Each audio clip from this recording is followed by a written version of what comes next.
Hello, everyone, and welcome to our 34th edition of Native Paranormal Crossroads. The paranormal rangers being Michelle Miners, Jonathan Dover, and Stan Milford, who can't be with us tonight because Stan is doing some more book work. I was going to say he's doing a podcast for his book that's been released called The Paranormal Ranger. And Dale and I keep saying, we must actually get Stan on his own show talking about his book too. So I'm also with my co-host Dale Tobin from Symmetry of Health. I'm Laura Massey from Two Feathers Medicine, and we're really delighted to welcome back to the show Deborah Hatswell. Now, many of you, especially if you're viewing in the UK, will know Debbie. Debbie has a YouTube channel called BBR Investigations that looks at anything paranormal, and she's been doing this research for a while. She has some incredible stories, sightings. She has a lot of correspondence with the public who are also keep her very up to date with lots of weird happenings and unexplained things. So, Debbie, tell us a little bit about yourself for people who haven't met you on the show or don't know you, and also maybe go into some of your latest projects. Yeah, that's absolutely fine. I'm a grandmother. I live in the northwest of England, just in the West Pennines. Had an ordinary life, but always had strange or paranormal things happening around me. Grandmother was the same, as was my mum and my dad. So it's kind of normal for me. I was brought up with that, but there was always a shame attached to it. So it wasn't something you talked about outside of the house. When I was 15, I lived in an ordinary mill town. I saw one day with my friend, I was at this old mansion house, and this thing leant out of the bushes and looked at me. And he looked like a man and an ape had been pushed together somehow. It was absolutely terrifying. And in all honesty, I pushed her to the ground and I ran away kicking and screaming. That was in 1982. And back then there was nowhere I could go to talk to somebody about it. It was absolutely terrifying. And I had to go back the next day because it was my school. And I still had a year in school to do. I was only in the fourth year. And it had a profound effect, I would say, on my mental health. And I did the usual thing that you do when there's trauma attached with something. And I did everything I could to run away from it. And it was only on meeting my husband now that I realised that I can keep running and I can keep trying to avoid it, but it's there and I'm going to have to deal with it. And I'd secretly been looking for other witnesses since 1982 when it happened, but I would have been about 36 at the time when I publicly said, right, I'm going to put my head above the parapet, and if they don't believe me, they don't believe me, I don't care, but there's got to be somebody else out there who recognises what I've seen. There's got to be another person in the UK, because back then, guys, there was no history of Bigfoot. I didn't live in America or Canada or, British Columbia. There was nothing. There was maybe Tales of the Abominable Snowman with Derek Nimoy or something like that, or Arthur C. Clarke, I think, at the time, did the Yeti and the Bhutan Wildman, but nothing in the UK at all. So I thought I was either crazy or he had to be something. And I've been searching for that something ever since. So when people say I'm a Bigfoot researcher, I'm not the type of person that's out with tech trying to get DNA or capture videos. My interest is in the witness stories. Because in the UK, we do have a history of a hairy wild man. Just like the native people of America, it's there in our history, it's just hidden from us. The Woodwose has been in our history since the first century, since people in the UK started to mouth oral tradition. And when the Romans come and the Gauls and the Anglo-Saxons, all of that was forbidden. It was seen, the same reason that they burnt our ancestors for being witches. Anything that empowered other men was seen as frightening, and it was shut down. And it took away our strength, it took away our confidence, it took away our heritage, our culture, our knowing. And part of that knowing is what we class as the paranormal or the supernatural is completely natural to us human beings. 100% completely natural. It's society that tells us it's abnormal. Society is the world's biggest cult. And the way that you get people to do what you want to control is to use fear and to take away any strength or confidence in your opponent. So we've gone from being this culture where gender didn't matter. What you were good at was what you did. So you was a confident human being. You had a good sense of strength, of self. You knew where your roots had come from. You knew the stories of your ancestors. And that was kind of when that got took away, we're left with this society where people are still tuning in and doctors are saying, no, there's something wrong with you. You need to take that pill. You know, children are saying, I don't like that man. And we're saying, no, go and sit on his knee, that's Uncle Arthur. Go on, go and give him a kiss. That kid knows what Uncle Arthur is inside. We are the only being on this planet that disregards its natural gut instinct. No other animal on this planet does that. And society taught us to poo-poo that away. So I've gone from that to, I do more, I wouldn't say counselling. I wouldn't say I do counselling. I listen to people's stories. And I'll tell you why I listen. I interviewed a lady a very long time ago who lived in Ireland. Her name was Una. And she had an experience where she had to swerve the car to avoid four little fairy men who had run out across the road. And she was an incredibly religious lady. She'd never drunk in her life, never smoked a cigarette, never told a lie. And she didn't want that story to go into obscurity. She wanted it to be handed down verbally. And that's why I started doing what I do. And yesterday, I spoke to a man in his 70s who had an experience in his 30s. And yesterday was the first time that he'd shared that with anybody, other than probably his ex who was with him at the time and his current partner who he's with now. She's enabled him to say, come on, it's time. And he's like, yeah, I want my truth out there. You know, I really want to know. So the story that he's told me, I would imagine people will find very far-fetched. But in the UK, like the rest of the world, we see with one set of eyes all of the buildings and the roads and the urbanness, and we forget that earth has a soul below it. And that soul is continuously there.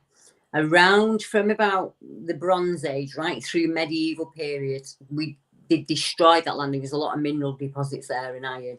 And I think in that disturbance, something was awaked.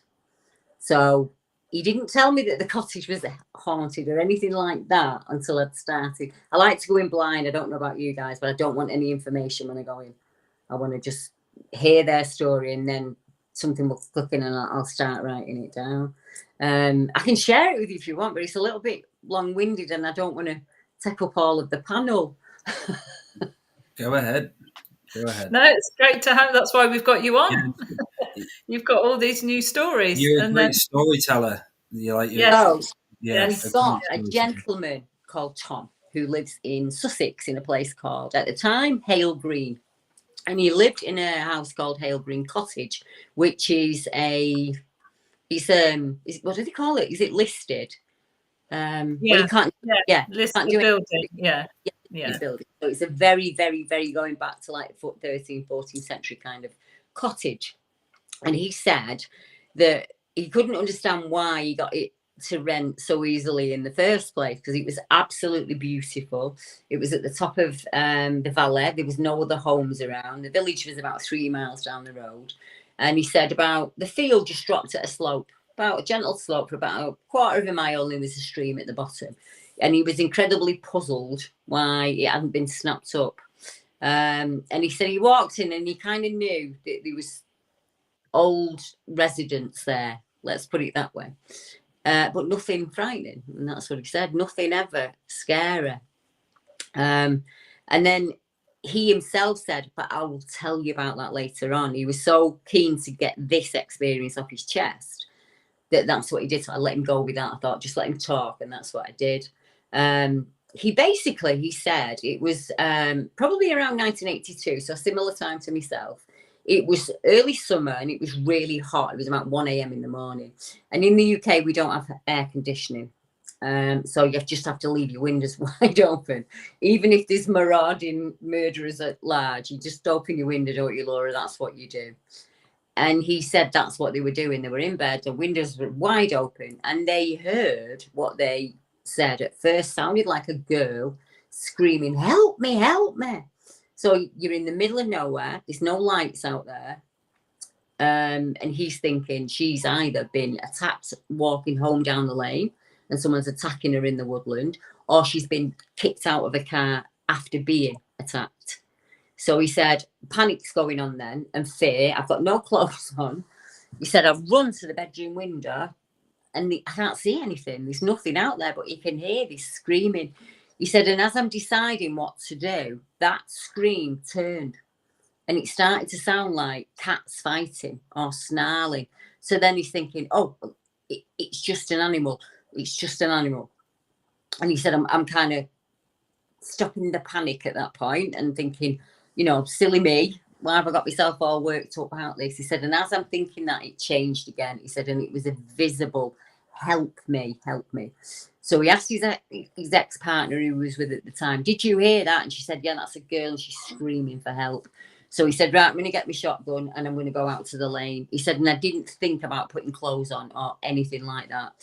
He said, and as I have that thought, I see from the bushes in the garden these things. And it's a hornbeam hedge, a living hedge that's been left. So it's about 30 foot high and all the trees are intermingled in, you know, the type of thing, loads of blackberry, all of that. Kind of the exact same place kind of where I saw my creature. And he said they came out of the hedge and all of this happened in split seconds. And what you're getting is an hour and a half's interview in 5 minutes, if you get what I mean. So he said at that point, I thought I need my fucking gun. So he ran and he grabbed his gun. And he said, I'm thinking, I'm seeing things. I'm absolutely seeing things. So rather than run back into the house, he runs out the front door and round to the side gate and looks through. And as he looks through, they are definitely there.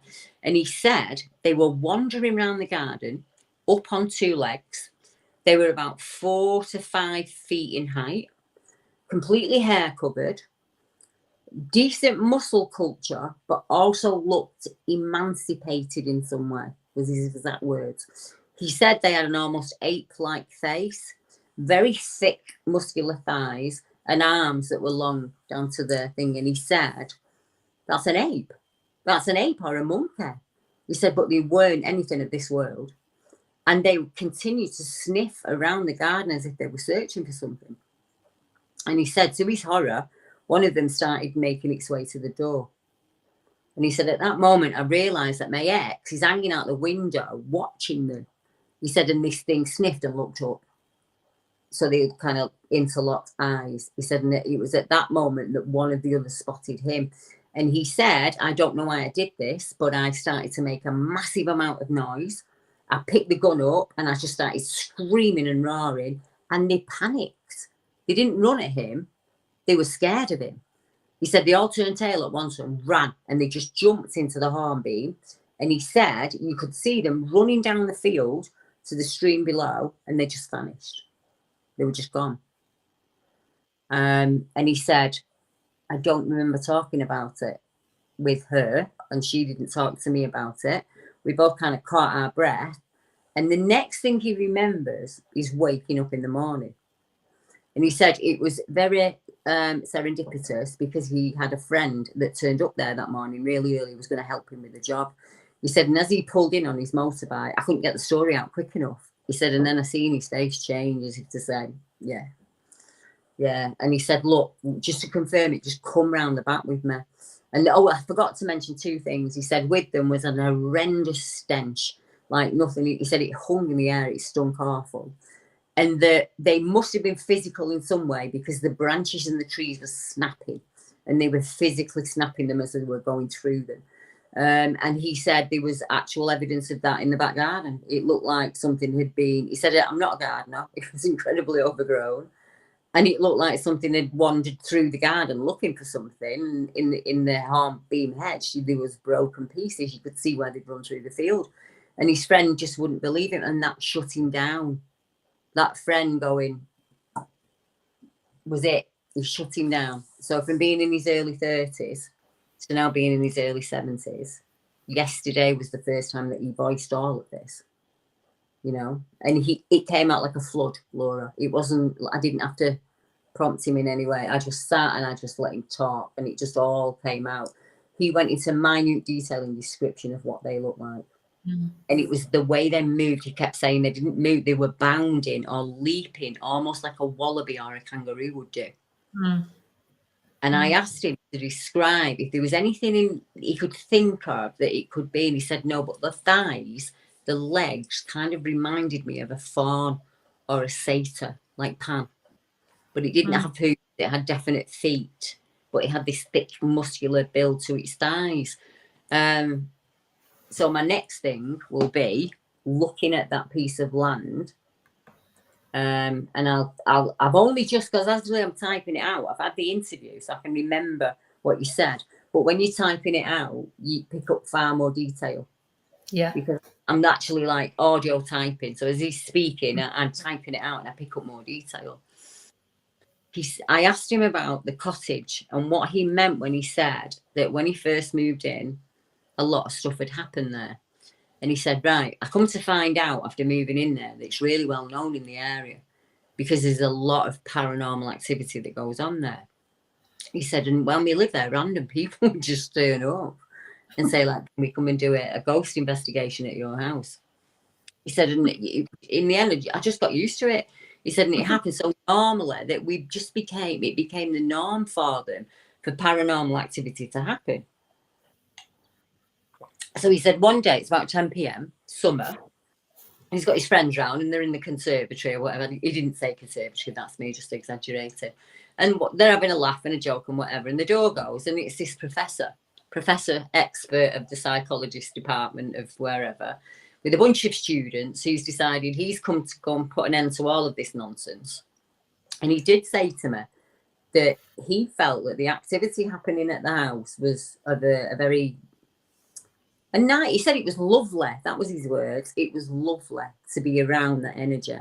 But if you said that you didn't believe in it, then something would intrinsically happen. And this professor has come in and said, right, I'm going to test all of this. So he's looking for wires and hidden cameras and all of that. And he said, this is absolute stuff and nonsense. And I'm sure we'll have this over and done within 10 minutes. And Tom said to him, look, mate, stop saying that. Because something's going to happen if you carry on. You're being really disrespectful. He said, and at that point, a book just flew off the bookshelf and hit him in the head. So, yeah. So he's saying, you've rigged this up. This is that. He said it didn't change his unpoliteness in any way. It made him even more skeptical. And Tom said, as I'm about to say to him, look, mate, you're really not understanding. Another book. Right in the head. He said, and he left in an absolute temper, convinced that they'd rigged it up. But A, he didn't know they were going to turn up there. And B, I'm quite sure that the other members in the room would have seen any wires or any activity. So it's almost like, I said to him, it feels like some old cantankerous old sod who's like, what do you mean you don't believe in me? This is my... Yeah, that's what I got the feeling. He said it is like, but there was 3 or 4 occasions where something very dark had come through, and I hadn't got to that part in the transcript yet. Just really, really dark energies. And I think he just used his will. It was just, no, a boundary is drawn, you will not. And one thing I forgot to mention, this account happened at 1 a.m. I asked him what kind of activity happened. And he said, oh, all of the normal, bangs, knocks, the whole 9 yards, people touching your shoulder, that kind of thing. But every night before I go to sleep, it sounds like something's got a metal tin with metal ball bearings in it, and they shake it in my ear, and I immediately go to sleep. And I said, does that happen every night? And he went, yeah, every night. Wow. That is somebody being put to sleep. Yes. Isn't it? Yes. Yes, it is. Yeah. And the connotation that comes with that, I didn't say it to him, but what if this isn't the only time those things have been in that garden? Well, absolutely. I mean, this could go back to, does he know anything about the previous occupants? Right, that's what I said, Laura. Tell me about the previous occupants then. So the ones who'd lived in it before him, he said the turnover is like this. Nobody will stay in it. Yeah. There was one guy who loved it, absolutely loved it. And he said, I don't know if he was a king, Deb, but he was definitely important to the travellers because they still come year after year to pay heedance to him. And on the day that he died, they walked for miles and miles and miles to the house. And they put him in his favourite chair and they carried him and they walked the entire boundary of the area. And when they got back to the cottage, he was no longer in the chair. And they just taken him. I can feel the hairs on my arms going. They'd taken him to the resting place that he'd chosen. And he never had a minute's trouble in that house. And I think as he understood, he was a traveller, he was a roamer. He understood the connection between man and earth. Yes, yeah. Yeah, and everything was fine for him. And it was when he left that I think there's been activity and people have put the negative on it straight away, and it's fed and built upon that. And it's fed from that, yeah, because it was beginning to sound, Jonathan, it was beginning to sound a bit like a mini UK Skinwalker Ranch for a moment. The UK is a Skinwalker. You don't need to, you doesn't matter where you are, you can throw a dart at a map of the UK and there are cases like this. And this is the thing, they're being lost because we don't know them. People don't know them. So unless they know my channel or, you know, this actual person, they don't know these stories. So I was able to tell him that there are a number of reports around him about the Sussex leaping creature, a dark creature covered in hair that people see leaping from one side of the road to the other, or from one woodland to another. Is that the same as what he's seen? You know? Did you say Sussex? Yeah. Leaping, yeah, because that's where I am. Hale Green, Sussex. I'm in West Sussex. I'm in West Sussex. It's actually called Hale. I think it's Hale Cottage, Hale Green, Chiddingly. Okay. Yeah. You know, Chiddingly, Lewes, that kind of area there, down there. Yes. Yeah, I'll have a quick look. That is quite, what an incredible story from that guy, and you've not finished it yet. No, and I think most people will instantly go to, how could 8 flesh and blood creatures come through? What if they're not flesh and blood? That could be a paranormal event, a supernatural event. He's not scared of what's happening around him. He's accepted the outer world, the quantum world. He understands all of that and he accepts it openly. They were scared of him. They were frightened when they saw him. He said he clearly saw panic within their faces. So he wasn't meant to see them, was there? No. So maybe that night, that shaking in the air didn't work. Yes. Yeah. You know, I can't understand. For me, the shaking of the tin reminds me of when I was a little kid in my bedroom, and that thing would teach me how to, anything that scared me, it kind of taught me to shrink it down into a little black ball and throw it away. Yeah. And I didn't understand it as a child, but now looking back, I was being trained because that's what I did go into really negative situations. In my mind, I can shrink them right down. Yeah. And look at them in singular moments. I don't know how to explain that to anybody. You guys will probably understand because you're sensitive yourselves. It happens for each of us, doesn't it? But I think Tom has maybe been trained as a child because of what I'll get into next with him. Because I said to him, I'll just put you in next Monday for 3:00 and we'll talk about your early experiences. Start me from the first one that you can remember and we'll work our way through. And I'm sure I'll see the pattern there because there will be a pattern. There's patterns. Yeah. I was just going to ask Michelle and Jonathan here about whether there's been anything sort of similar. I mean, I know we've had Judy on before, Michelle, who's talked similar things, but not quite the same as this. One of the things that strike me is that this sound that he hears, it's almost as if there's a suggestion that's put in his brain that when that sound appears, kind of like a post-hypnotic suggestion, right, that you immediately do that. I myself have experienced something similar with a different sound. When I stay up late, and I'm a night person, But when it gets around to around 3 a.m. and my I will hear a sound that's almost like inside my head, Mm-hmm. and it the nearest I can describe it is like this, like that, and I know that when I hear that, it's time to put down whatever I'm doing. It's time to crawl into bed and go to sleep. And I've always thought, is that my brain just shutting down after a long day? It's uh, I don't know what it is, but it's happened pretty much all my life. And and then it's just like I know it's time to go to sleep. Mm. Yeah, interesting. So that's happened to me, and I've had a lot of very unusual experiences over a lot of years. So it doesn't surprise me, Mm. and I've just learned to live with it. Mm. So that's one of the things that.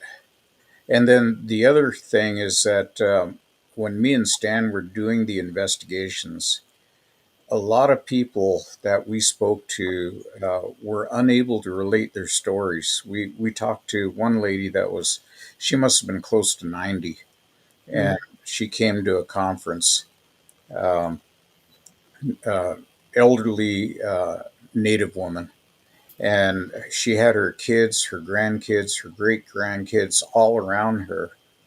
And she came up to us afterwards and gave us a big hug, and there were tears running down her face.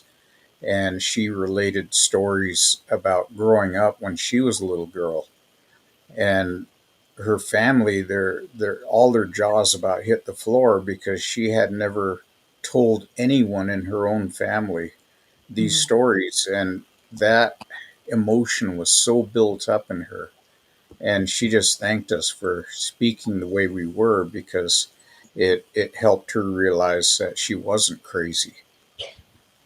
Yeah, that's why I do what I do. I've got no money. I'm as poor as a church mouse.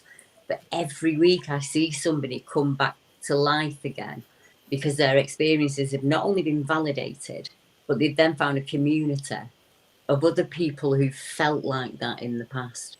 So even if they haven't had the same experience, they can recognize that being out there alone, you know.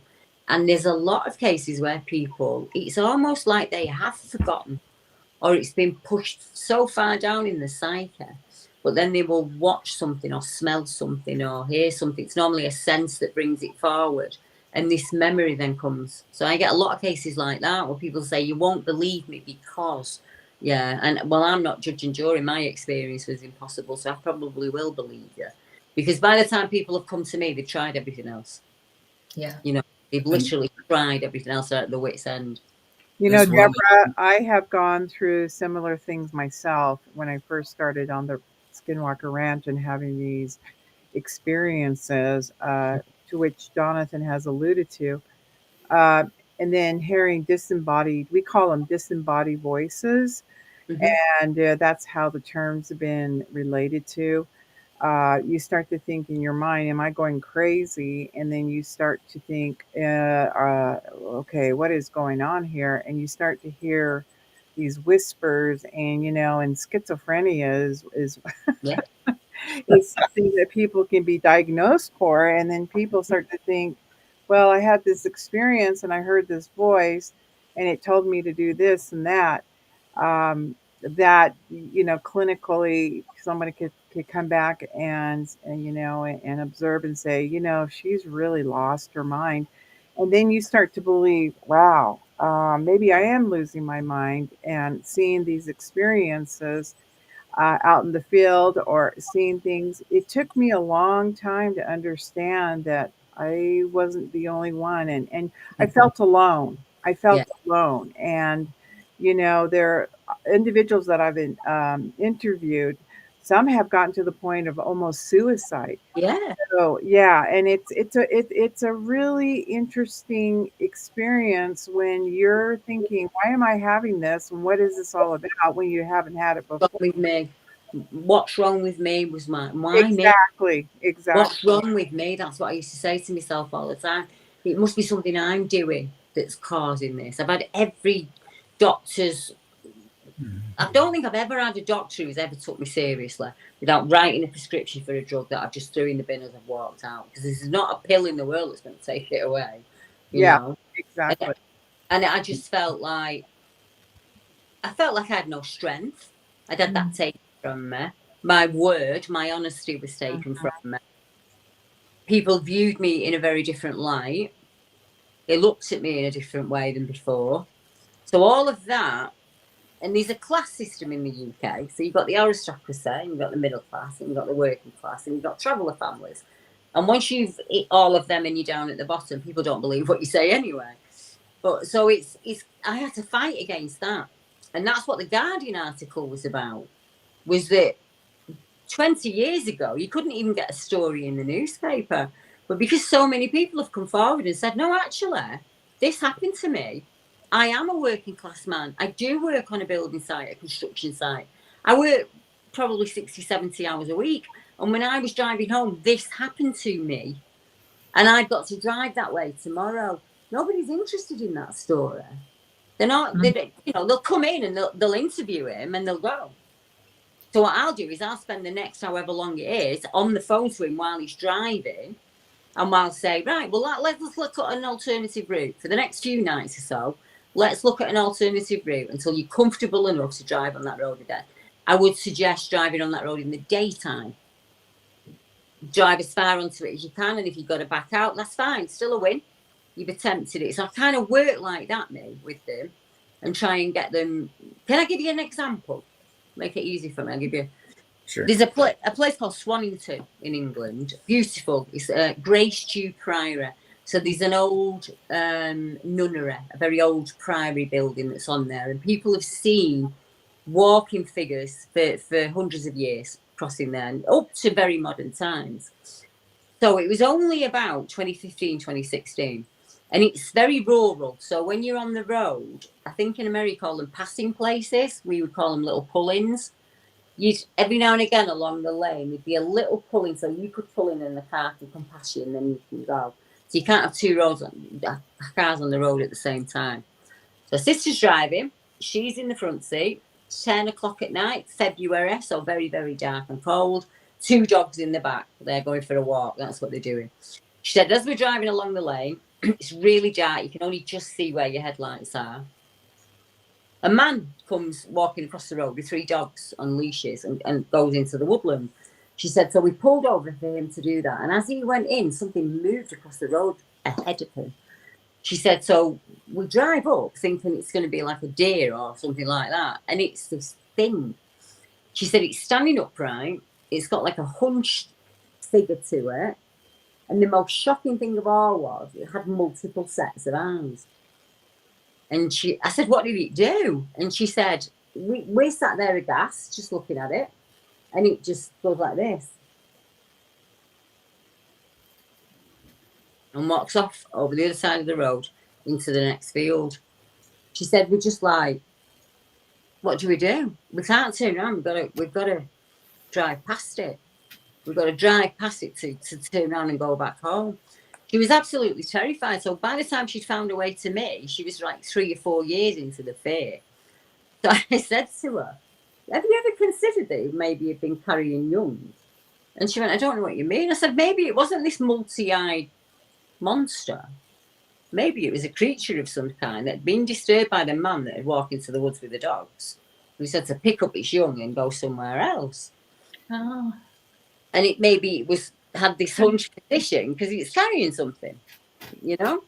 So that took a little bit of the fear out for her. And there's a funny side to this. She decided that she was going back in. She was going back into those woodlands if it killed her. So I said, put me on FaceTime. Yeah, and I'll come in with you, like, we'll do it by FaceTime. So the first time, after all this time, that she walks back into the British woodland, the minute she gets into the darkest bit, it thunders and lightnings. Oh, she was out of there like a shot.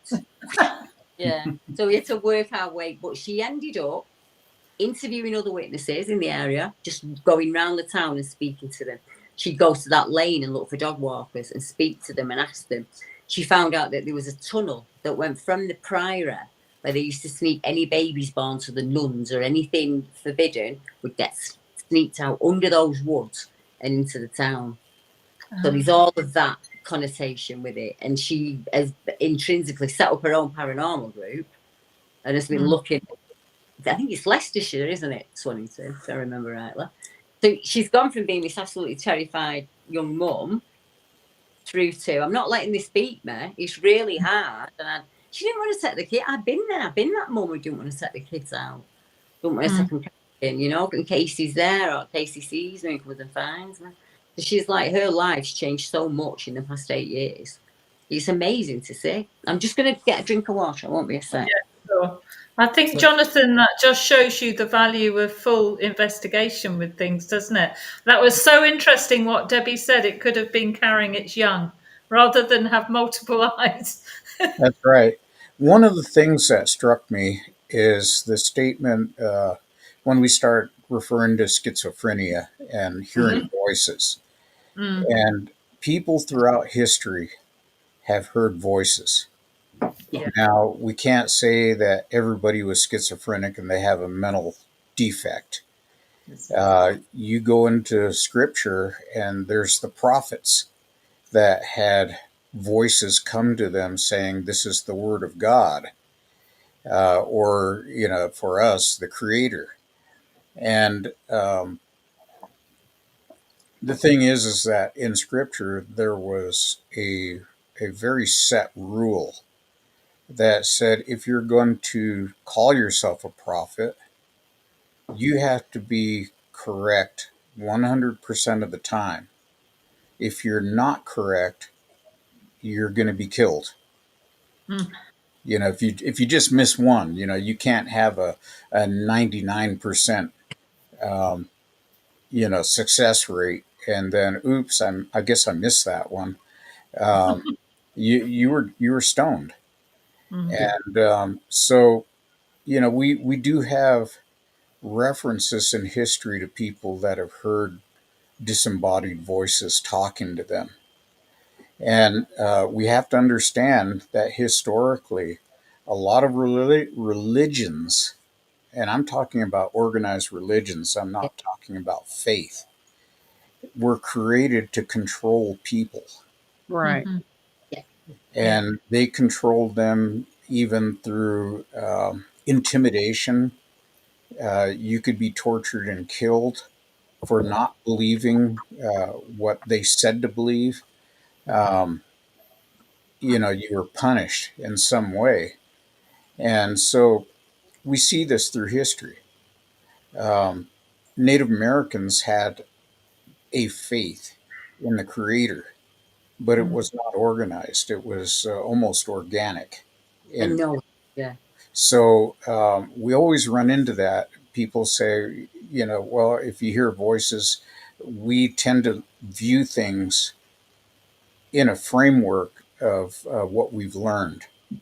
Yeah. So a lot of people will say, well, it's a demon or it's an angel. You know, how do you tell? Is it something malevolent? Is it something that's trying to help? When you start thinking in terms of dimensional creatures and other things, we think the evidence seems to point to a dimension as being, you know, we look at it as these walls that you go through on one side or to the other. We think of it more as a cloud that is weaving back and forth, and every now and then something can slip through and slip back, given the proper deal. When Stan and I first started speaking back in 2011, if you were into Bigfoot, you didn't speak about anything else. Right. Yeah. If you were talking about UFOs, you never brought up Bigfoot and you never brought up ghosts. And the evidence seemed to point to us that all these things are interrelated. connections. Yeah. through these dimension idea of either 12 or an infinite number of other dimensions at other frequencies. Mm-hmm. And it accounts for a lot. And as proof of that, later on, CERN decided that they were going to do an experiment at the Hadron Collider to open a dimensional gate and send a message through. Bigfoot has been known for years among natives to be a dimensional creature that has actually been seen to disappear uh, while they were looking at it. Right. So I just wanted to bring that up. I'm not trying to ruffle any feathers with No, people you're correct. who are So- very religious, but it makes sense that we do get communicated with in some ways. So there's when I go into like deep meditation, I can see if anybody's familiar with Metatron's cube. So as I close my eyes and go into meditation zone, I see all of the walls of atoms of Metatron's cube stacked together like walls between walls. But in between the Metatron's cube is an empty space, and in that empty space can exist infinite amount of potentials, plus doorways, realities, and so on. So as I'm perceiving it from my own experience, it's like atoms of just walls and walls of these different atoms of the geometry of flower of life. But within these empty spaces, that's where the infinite potentials can be, and the portals can open up, and so forth. So that's just the way I see it. It's really cool how everyone sees it in their own different way. For me, it's the quantum. I call it the quantum world because I can't tune into it. It's not. I think people think I can just sit down and tune into it like it's a switchboard. I can't. I can turn it on and off when it's too much, but even then, if something wants to come through, it will find a way of coming through. And it used to frighten me. So even as a child, when I'd hear something or I'd know something, it was scary. So it kind of always had that scary connotation to it. But that's it isn't there anymore. So now, if it was something annoying me, I would say no, not now. Like I'm really busy, kind of. Yeah. Yeah, I think you just find a way to live with it, and then if you just accept that you're not ever going to know everything. As human beings, we feel that we're supposed to know everything. When they throw at me how can people hear things, I always say to them, how did we communicate before speech? We didn't have speech for thousands and thousands of years. How did we communicate? You know when your partner's upset, you know when your children are ill, you know when you walk into a room and there's someone not right in that room. We know it, we sense it, we feel it, and we've just been taught to mistrust that. Yeah. That's you're anxious, something wrong with you. Yeah, I got that all the time. And then I find out weeks and months later or years later that person really was an awful person. And my judgment was right. It wasn't me who was being rude or impolite. Yeah. It was my intuition, and I was correct. And I just learned to. People say, "How do you do it?" Well, I don't know. I just trust it. Yeah. I trust it the same way that I trust that my legs are going to hold me. It's just I never did. I always thought I was crackers, but now I know I'm not crackers. I just trust it. I don't argue with it anymore. Well, That's brilliant. go ahead, Michelle. Sarah. No, go ahead. I was just going to say we've been taught to replace our inner tuition with the outer tuition of others. And that's part of the whole Indigenous thing, isn't it? They use their inner tuition, just this the other senses, to know what's going on. If a deer's in the woodland and it hears the snap of a twig, it doesn't think, what was that? It hears the snap of the twig and it reacts and it moves. It doesn't question. And it doesn't. We kind of like reason everything away. Yes. So we do. It's like we reason everything away so that we fit into this impossible thing that we're supposed to fit into. Yeah. When it can be very freeing when you realise that actually it doesn't matter what you've got in your home or what car you drive or any of that. That's just a small amount of the big massive thing that your energy can do if you really worked on that. I mean, imagine things we could do if we, as a human species, we realised that we could interconnect that well.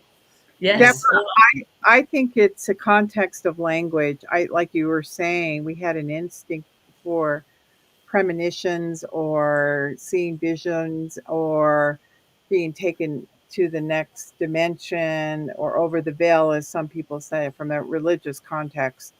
I think we have put language to for our understanding of what this phenomena, and we as Native Americans lived in that reality a long time, and you're very in tune. Laura's in tune. Gail's in tune. Jonathan is in tune. But Native Americans have kept with Yeah, that aspect of themselves, whether it's our DNA. But I also think that we were taught through oral history that we were not supposed to forget yeah, our ancestors. We are not supposed to forget our ways. And so language can be very damaging if we do not, like in the new age world, and I'm going to say this, we put things relating to other things which may not even be that. We just have to, our mind, we need to have that conception of understanding.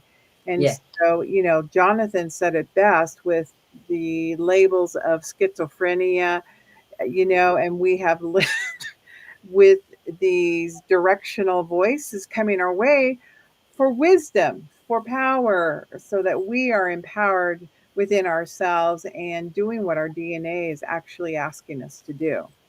mm.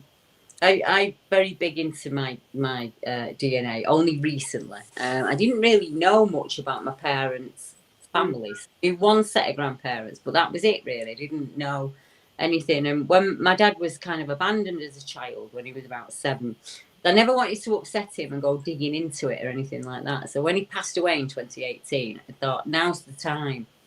I'll do a DNA test because I'm clearly just English, nothing more, just English. There's nothing more to me. And I couldn't have been any further wrong.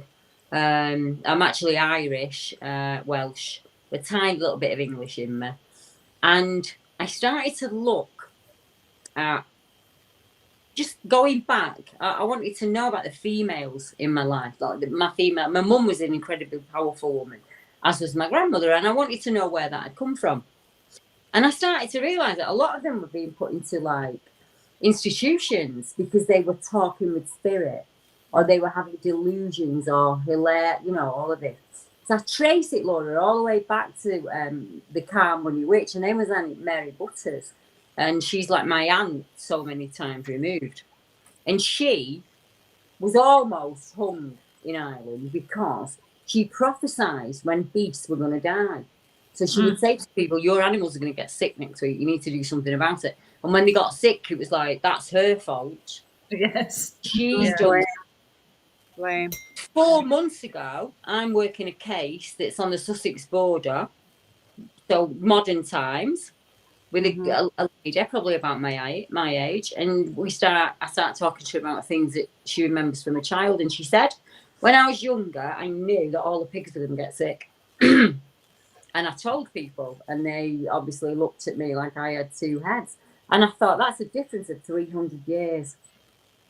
So back then, we've got a witch. And now I say to her, well, you were clearly right. You picked up on it and you were absolutely right. And then I said to her, do animals find you when they're sick and ill? And she went, actually, yes, they do. She said, I even have an owl that I found on the path in front of me, Merlin, and she's brought him up from being a baby. And I said, that's why what you see is canine. She always, whatever she sees, it always appears in a canine sense to her. Yeah. I said, right, that makes perfect sense to me now. Yeah. She saw something as it was walking down a track and she was going that way. And it looked a shock to see her as she was to see it. So that's a similar thing again. And she said it looked, Stan, it didn't vanish. It looked like it was pulled backwards somehow. Like when you do a sketch and you use the rubber to get rid of the sketch, that was almost how he vanished. And she said he looked at her, looked incredibly shocked, and poof, he'd gone. You know, he was kind of, but her family have lived on that land for generations. So mum saw something. I asked her if her mum had. She said, my mum wouldn't walk the woods. And I said, why? And she said, well, once she seen something up a tree and it really scared her. But there was another time when she saw something walking through the woodland. And after that, she wouldn't go in. unless it was winter and there was no leaves on the trees. That's to show she can see in, isn't it? Yeah. Yeah, but once you ask one person a question, all these stories come out of them. And if we were recording them doing what we're doing now, they'd just be forgotten. So Exactly. what I'd recommend to do is something I've done before is when someone comes to you with a story about the paranormal, test the heart rate, test the blood pressure pre when they're about to tell you to after they've told you, test the heart rate and test the blood pressure. Because what I've found is people have this suppression inside themselves and they suppress themselves for so long by not speaking their own truth, by not speaking their oral traditions of themselves. When they come to see you, it's like you're a therapist, even though you're doing many different things and experiencing. You are a therapist in a way because people can let off all of the things they've been holding on to. And spiritually, for people, it can turn into diseases. When someone holds on to something they want to speak about all their life, it can manifest. So it's like that release, isn't it? You know, when you tell someone a story like, oh my God, I finally said it and it's off my chest. It's not as bad as I thought it was going to be. Yeah. Usually that was not as bad as I thought it would be. Some people, it's like pulling teeth. I'll get a little bit out of them and they'll go away for a number of months or years and then they'll come back and they'll tell me more. And I think they're testing the water with me because honestly, they're trusting a stranger with some of their scariest moments. Or we find it really hard to show weakness as human beings, and weakness is just as needed as strongness is. We have to be a balance of things. So once I start to teach people that, and I say, you can look at it in several ways. One being that your glasses are full or your glasses are empty. But I'm the type of person who's really, really grateful that I've got a glass and there's something in it. So for most things, I can find a positive. So I can try and get them to stop looking at that, the bit that really frightens them, like break that experience down to what actually happened. The bit that frightened you was the fear that society put in you. And it is also a natural reaction that you cannot control when confronted by something terrifying. So any words that you have put on yourself because of that, let that go. Because it's the same as walking outside your house tomorrow and seeing a lion. You don't think what you're going to do, you just react, you know. So taking that from them can be really helpful. And just saying, you know, I say to them all the time, I don't know if I'll ever get answers, but I love the fact that we can have a conversation about it. I just want to normalise it. So that in 10, 15 years' time, people are talking about it in the pub or at the gym or, you know, out with the friends or when they're shopping, you know, just make normalise the hell out of it. Because the number of cases I work with children, most children being the ages of like 2 when they can start to communicate what they're seeing and they're seeing things in their room or on them home, I will jump them right to the top of the list. Because I know that if I can put the control in either mum or dad's hands, everything's going to be fine. It's just, I need to teach them how to say, not in this house. No, you're not scaring him. Once I can kind of give them that, I tend to find that they'd already thought of it anyway. But they will just wanting my permission to carry it out. You know, and I say to them, no, you come to that intuitively on your own. You know, you should give yourself a good mark for that. You know, don't be thinking it's silly. If you think, I'm going to give my son a torch, and every time he's frightened, he's going to shine that torch. That's his power, that little torch, star's hammer. And I don't know why I didn't do it, Debbie. And I said, because you're waiting for society to give you permission. Whatever comes to you intuitively, do it. Some will say, I was thinking about decorating the room, and I say, do it. Whatever you think about, do it. It's a positive move forward. You put control in your hand and then you can move forward with that event. And all I ever ask them, and I ask everybody this, and they'll say, what do you want me to pay? I say, I don't want you to pay me anything. But the next time you meet a person that's going through what you're going through, tell them what I told you. You know, we'll just keep spreading it like that, and eventually everybody will get it. Well, it's taking some of the scary woo-woo out of it.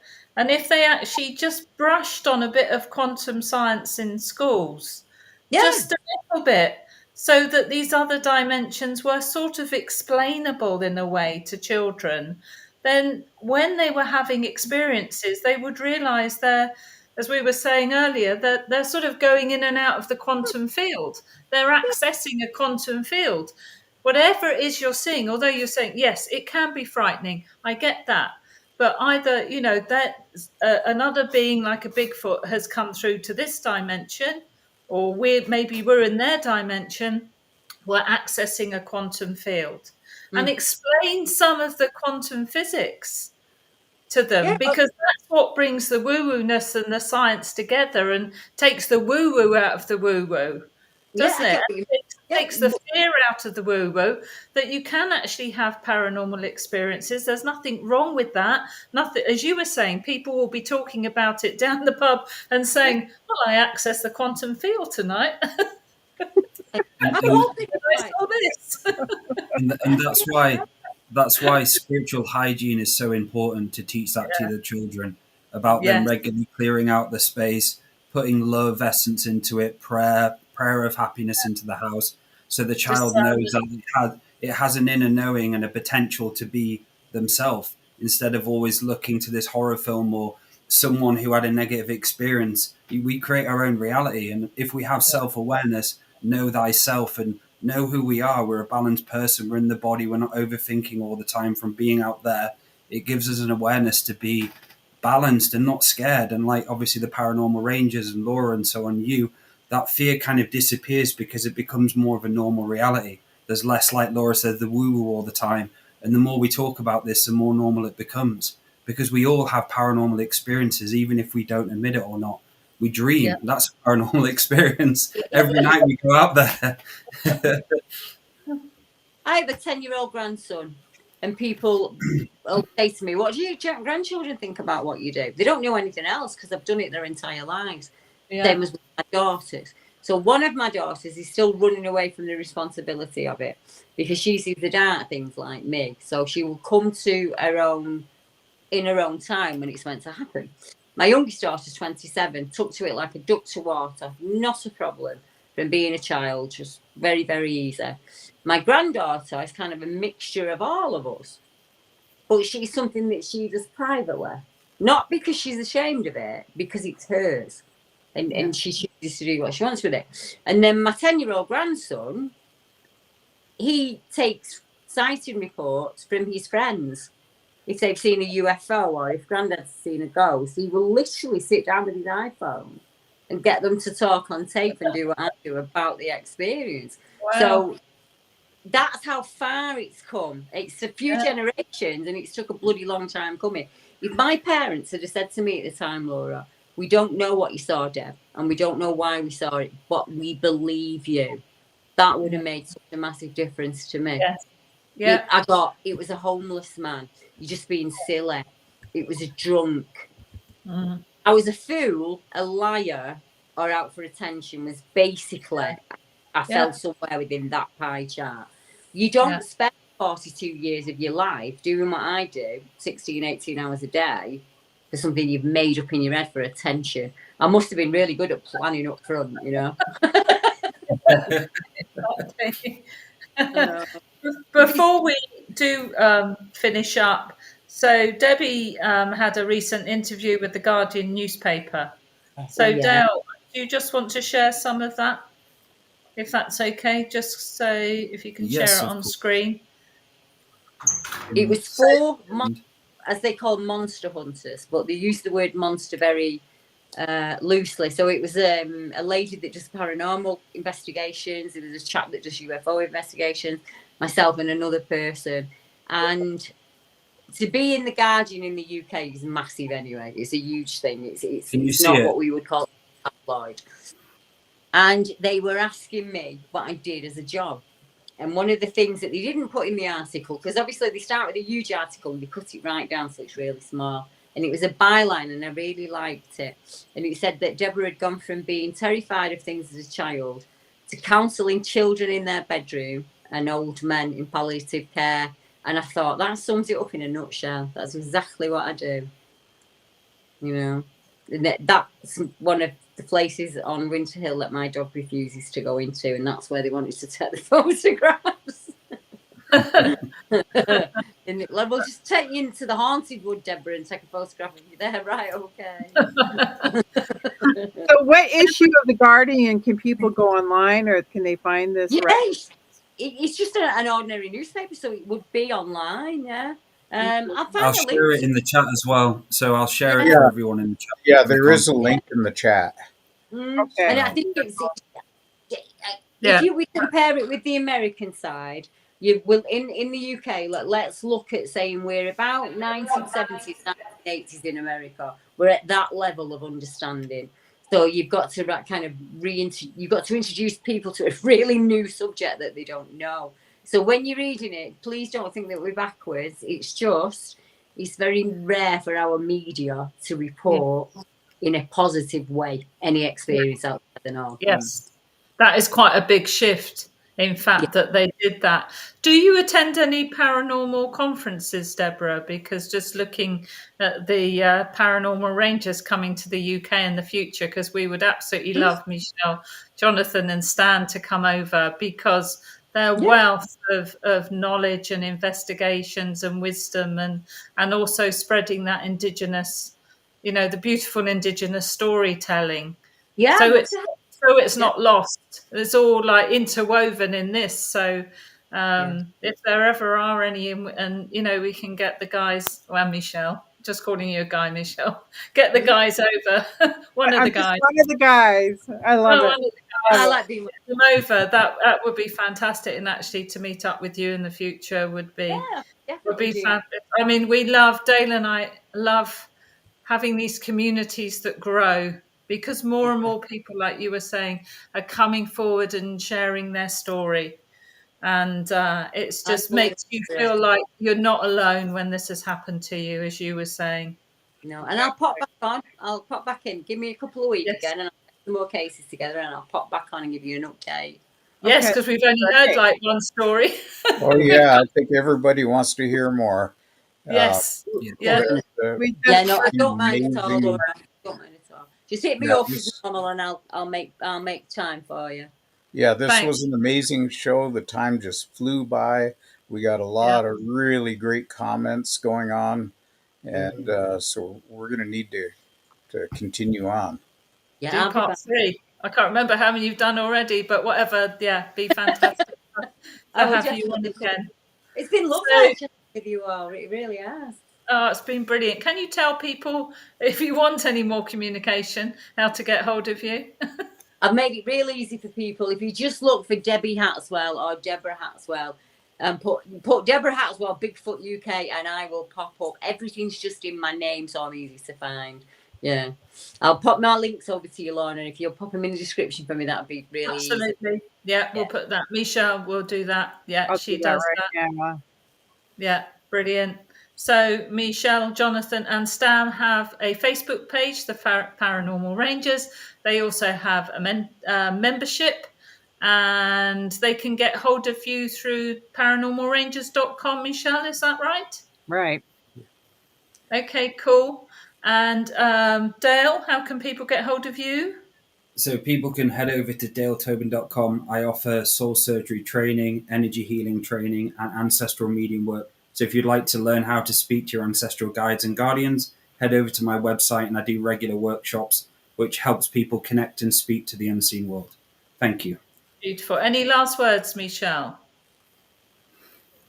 It was a wonderful show, and it's wonderful to have a guest like Deborah come on and willing to come on and share her experiences. I am so thrilled about how you create a safe space for people to share their experiential experiences, because this is a real thing that's happening out there. And if you feel afraid, this is what me and the Paranormal Rangers do not fear. Yeah, just reach out. Thank you. Jonathan? Yeah, just thank you for our fantastic audience for showing up as usual and commenting like you have, and we just love you. Thank you. Debbie? Just if you're out there and you're feeling alone, or you feel like you've got a story that you need to share, just reach out to one of us. I'm sure you'll gel with one of the panel, and we're always here to help. Just pop a comment down below. Lovely. Thank you. Dale? The show must go on. Just keep on smiling and enjoying life. Subscribe and like. Thank you. Oh yes, Good please night. subscribe and like. Thank you everybody for being here, being part of this. I'm Laura Massey from Two Feathers Medicine. Thank you, Debbie. Thank you for coming on, Thanks, and guys. for all the wonderful work you do, like Michelle, Stan, and Jonathan do. The service that you're providing, we really appreciate it. So thank you, my love. Thank you, everybody. Good Bye. night. Good night.